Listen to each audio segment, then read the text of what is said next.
আজকের এই টিউটোরিয়াল ভিডিওতে দেখাবো কিভাবে একটা পিএনজি ইমেজকে ভিক্টরে কনভার্ট করা যায়।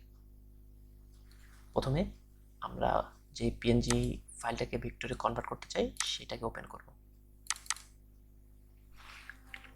এটা হচ্ছে আমাদের পিএনজি ফাইল, যেটাকে ভিক্টরে কনভার্ট করব।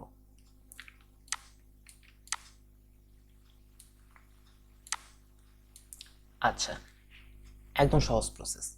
যেহেতু এটা কালারফুল একটা ডিজাইন, সেজন্য এটা আমরা ইমেজ ট্রেস করব। কিভাবে করতে হয় সেটা দেখাচ্ছি। এই ইমেজ ট্রেস অপশন এখানে যাব, এখানে ক্লিক করতে হবে।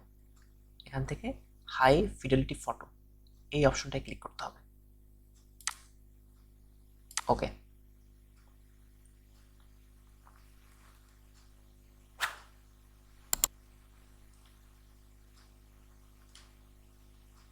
ভিক্টর ফরম্যাটে চলে আসছে।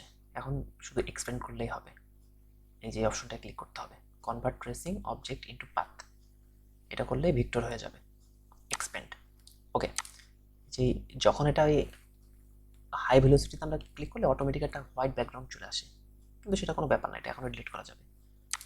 আচ্ছা, এটা ডিলিট করার জন্য আমরা ডাইরেক্ট সিলেকশন টুল এটা সিলেক্ট করব। শুধুমাত্র হোয়াইট ব্যাকগ্রাউন্ডটাকে সিলেক্ট করার পর ডিলেটে প্রেস করব, চলে গেছে। এখন এই ফাইলটা ভিক্টরে আছে। আনগ্রুপ করে ফেলি, কারণ প্রত্যেকটা পার্টই আলাদা।